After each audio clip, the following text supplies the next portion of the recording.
Welcome to the Ambitious Introvert Podcast, created especially for introverts, empaths, and highly sensitive entrepreneurs to help you build, grow, and scale a successful, sustainable business. I'm your host, Emma-Louise Parks, business and mindset coach for ambitious introverts. After 17 years working as an air traffic controller, the ultimate fast-paced, high-stimulus, extrovert-friendly role, my mission now is to show introverts that they too can create big results and success because of who they are, not in spite of it. I focus on introvert-friendly business and marketing strategy to help you switch overwhelm for clarity, confidence, and clients. Hi, welcome to this solo episode of the Ambitious Introvert Podcast. I'm Emma-Louise, and this episode was inspired by a question that a one-on-one client asked me a few weeks ago, which really made me take some time and sit back and think. And she said to me, why does coaching sometimes feel amazing and then it sometimes feels so hard? And as someone that has coached a lot of clients and as someone that has worked with many coaches myself, I completely understood what she meant. This feeling of coming off some calls, feeling amazing, I can conquer the world, and then also coming off calls and just feeling so drained and a little bit despondent. So I wanted to dive into why coaching can feel really hard and why that's actually okay. So many people want to work with a coach because they want someone to support them. They want the accountability. They want someone to help them get results faster, obviously. And they see coaches that are sharing their clients' results, or they see people giving a credit to their coaches to say, just had an amazing session with my coach. But no one really talks about the how and what can actually happen during coaching. So I've been coaching now since 2009, and I've worked with well over 150 clients now. And it doesn't matter if they were executives, if they were life coaching clients, if they were training air traffic controllers, or entrepreneurs who I work with now. I've seen this same pattern play out so many times. And that will be that me, as the coach, makes a suggestion of something. And then the client looks at me like I've literally just landed from Mars. Like I'm insane. If I'd asked them to saw one of their limbs off, they wouldn't have looked as shocked. And it's because as their coach, I'm seeing their potential and I'm leading them towards their big vision. So usually I'm already out 3, 6, maybe even 12 months ahead in their business in my mind when I'm making suggestions to them. But for where they are right now, where their mindset is right now, with the experience they have of business right now, their nervous system right now, all of these things, the energetic capacity, the things that I suggest are a stretch. And they feel really uncomfortable to the client because they are new, they are different, and because they haven't encountered it before. Our nervous system and our subconscious can really kick in and give that resistance right away because it's something foreign. It's something we're not familiar with, something we haven't tried. So it feels stretchy. And sometimes clients will give a hard no right away. They'll just go, no, I'm not doing that. Or no, that doesn't feel aligned is one that quite often comes out. But they haven't actually had time to sit and process it. It's just that initial reaction of no, because if I asked you to go and do something that feels really stretchy, you would probably be like, I can't do that. That's how our brains work. That's how our subconscious works. It's trying to keep us safe.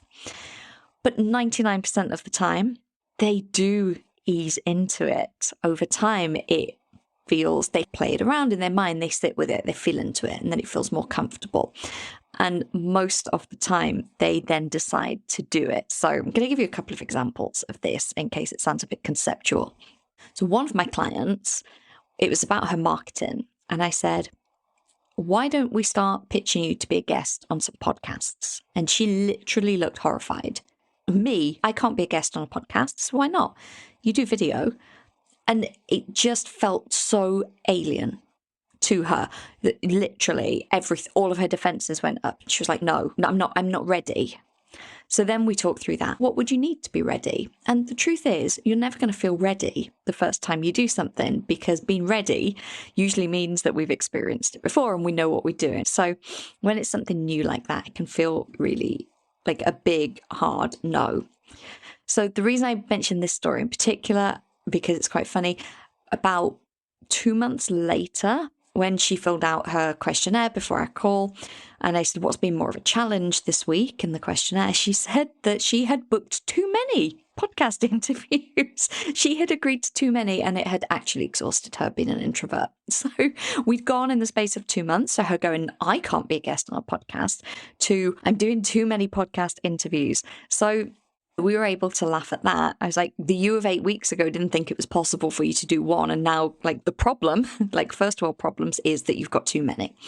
So it's really important to hold that vision and know that what a coach will suggest to you is probably going to be pushing your edges and pushing you outside your comfort zone, because otherwise you'll just be making the same actions and doing the same things. And if you're just making the same actions and doing the same things, you're going to get the same results. If you've hired a coach to get different results or better results or growth, then you are going to have to do those things that are new and different and feel scary the first time you do them. Another example of this is a client where I suggested a new package based on the team that she's built, based on the work that she's doing, the clients that she's got. And I suggested this new package, which was only add in a few additional things that actually her team would take care of, not her personally. And she was just like, nope, it doesn't feel good. It doesn't feel good. No, I'm not doing that. It was literally like that.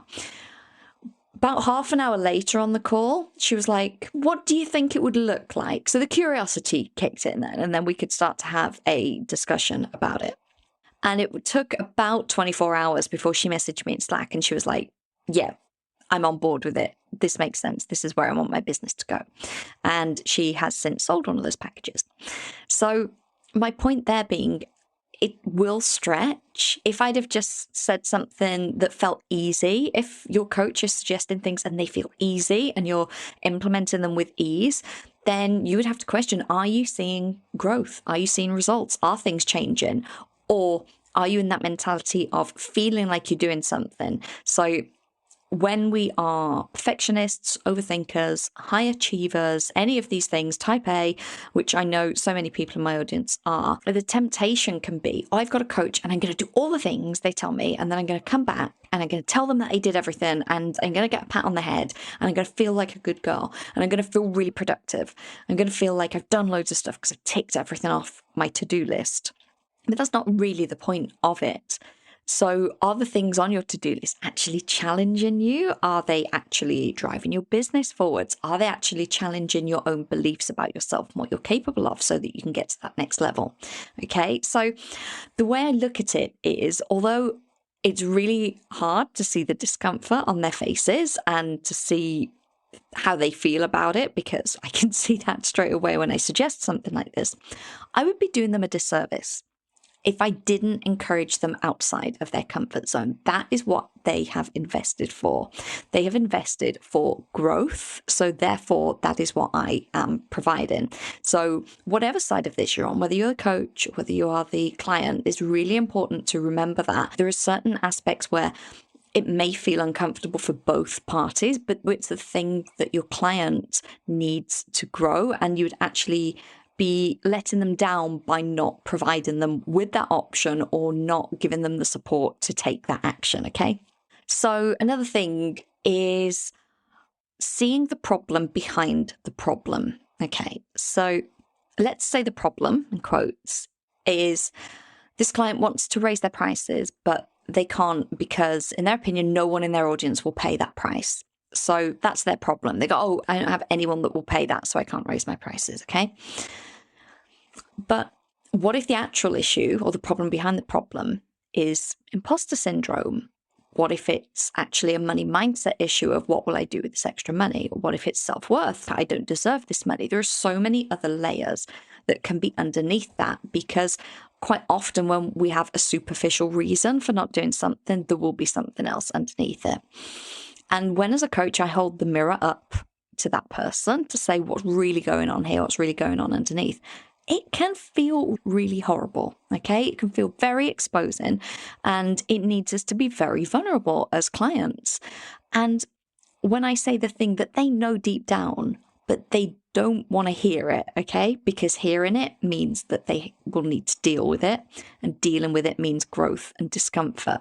So quite often they know that it's the thing that's holding them back, but it's still really hard to hear someone say, look, could this be that you're self-sabotaging? Could this be to do with your self-worth? Because it's much easier to sit in the superficial problem, right? So stretching to try new things or implement strategies that will be beneficial to the next level of their business or their mindset, okay? And being honest with themselves about, is something a fact or is it just a story that they've told themselves to keep themselves safe, or is it a belief that they've picked up along the way? Like looking at those two things, so stretching to try the new things and getting really honest about their facts and stories, that's exactly why clients get the results they get. That is what comes out of the coaching, okay? And that is why it can sometimes feel really hard and really uncomfortable. If you are in a coaching relationship now and you are being coached and it feels hard and it feels stretchy, know that is probably a good thing, okay? Your subconscious is probably going to be screaming out, like, this feels wrong and this is the wrong coach for you and you don't want to be doing this and don't listen to them, you know better and all of that. But that takes us to be responsible for ourselves and really question, like, where is that voice coming from? Is that voice coming from a place of fear? Is that voice coming from a place of, this feels uncomfortable because it's different to anything that I've done before?